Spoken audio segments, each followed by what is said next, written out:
প্রিয় বন্ধুরা, আজকের এই পর্বে আপনাদের সবাইকে স্বাগত। তো আজকের এই পর্বে আমি শুরু করব যে কিভাবে আপনারা একবারে শুরু থেকে আপনারা কিভাবে শুরু করবেন। তো তাহলে চলুন শুরু করি।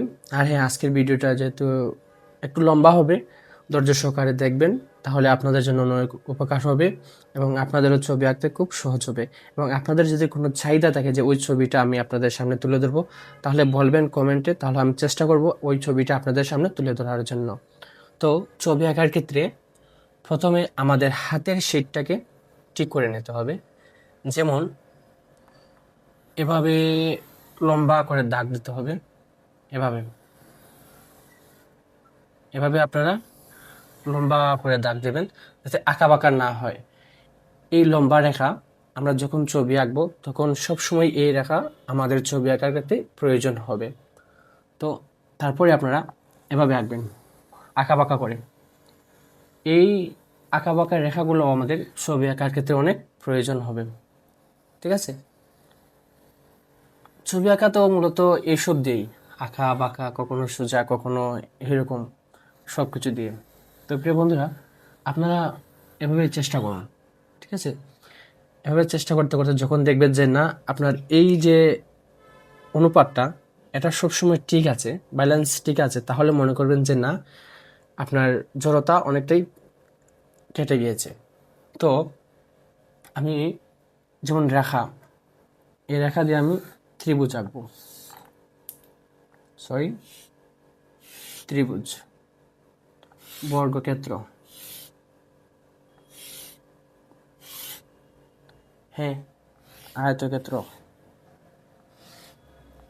সব কিছু কিন্তু ওই রেখা দিয়েই আমরা আঁকবো। তারপর হচ্ছে বৃত্ত, এভাবে আপনারা বৃত্ত আঁকবেন, এভাবে বৃত্ত আঁকবেন। আপনারা তো আশা করি সবাই পেন্সিল দিয়ে আঁকবেন।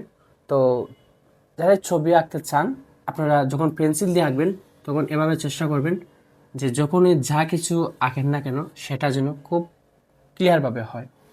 বৃত্ত, যখনই বৃত্তে আঁকবেন যেটার সাথে বৃত্তের মতো যেন বৃত্ত হয়। আঁকা বাঁকা হলে আপনারা বারবার চেষ্টা করুন যত সময় পর্যন্ত হাতের জড়তা না কেটে এভাবে বৃত্তের মতো বৃত্ত হয়েছে। ঠিক আছে, তো আমরা যে এই সমান বা সমান্তরাল রেখা আঁকলাম, বৃত্ত আঁকলাম, তো এইগুলা দিয়ে আমরা যখন ছবি আঁকবো তখন এগুলার সবচেয়ে বেশি প্রয়োজন হয়। যেমন আমি একটা ঘরের ছবি আঁকবো, তো ঘরের ছবি আঁকার ক্ষেত্রে এভাবে প্রথমত একটা রেখা দিলাম, এটাকে আমরা আয়তক্ষেত্র এর মতো নিয়ে নিলাম। তারপর এদিকে আমরা একটু লম্বা করে দিলাম, এদিকে একটু লম্বা করে দিলাম, হ্যাঁ, ঠিক মাঝ বরাবর এখান থেকে আমরা এবার ত্রিভুজের মতো রেখা এঁকে নিলাম। ঠিক আছে, এটা আমাদের ঘরের মতো হয়ে গেছে। এই সম্পূর্ণটা কিন্তু আমরা রেখা দিয়েই এই ঘরটা এঁকে নিয়েছি। তাই এই রেখাটা আমাদের ছবি আঁকার ক্ষেত্রে কিন্তু অনেক গুরুত্বপূর্ণ। আপনারা যখনই ছবি আঁকবেন তখন ওই রেখা দিয়ে ছবি আঁকবেন। ঠিক আছে, যেমন যখন ছবি আঁকবেন এভাবে রেখা দিয়ে ছবি আঁকবেন।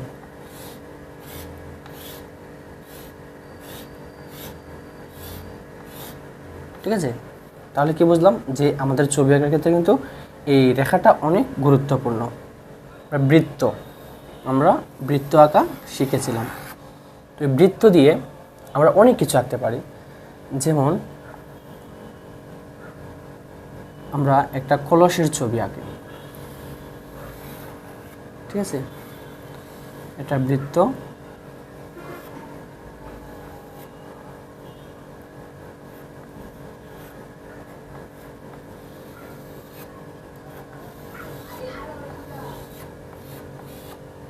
ঠিক আছে, এই বৃত্ত দিয়ে একটা কলসের ছবি আঁকলাম। আবার এটা একটা বৃত্ত, হ্যাঁ, এই বৃত্ত দিয়ে আমরা অনেক সময় ধরেন একটা বল, ঠিক আছে, আমরা বলের ছবি আঁকতে পারলাম, ধরেন একটা বল, ঠিক আছে। তারপরে যেমন বৃত্ত, এই একটা বৃত্ত, একটা বৃত্ত, মাঝে দিলাম একটা ছোট বৃত্ত। আমরা এই বৃত্ত দিয়ে আমরা একটা সাইকেলের ছবি আঁকি, চলেন, ঠিক আছে। এটা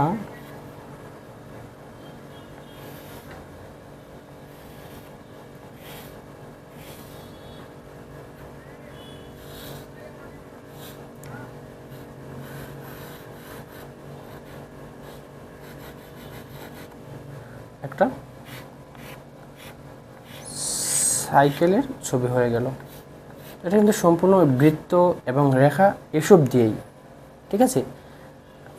তারপরে যেমন এটা একটা বৃত্ত, এদিকে দিলাম একটা বৃত্ত, এদিকে দিলাম একটা বৃত্ত, এখানে দিলাম একটা বৃত্ত, এখানে দিলাম একটা বৃত্ত, এখানে দিলাম একটা, এইরকম। এটা অনেকটা একটা পুতুলের মতো হয়ে গেল, ঠিক আছে। তাই বৃত্তটা কিন্তু আমাদের ক্ষেত্রে অনেক গুরুত্বপূর্ণ। তো এই বৃত্তর ভিতরে আমি জবা ফুলের ছবি আঁকবো। এর জন্য আমি প্রথমত এইভাবে জবা ফুলের পাপড়িগুলোকে আমি আঁকা বাঁকা করে নেব, ঠিক আছে। আপনারা এইভাবে নিয়ে নিতে পারেন, ঠিক আছে। এটা একটা জবা ফুলের পাপড়ি।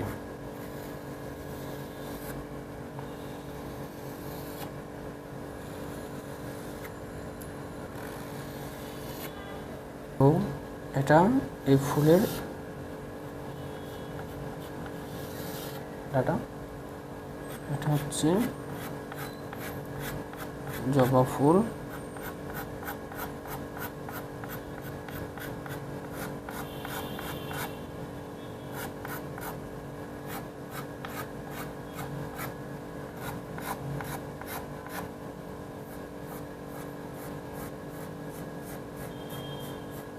ঠিক আছে। আপনারা আঁকতে পারেন। তো আসলে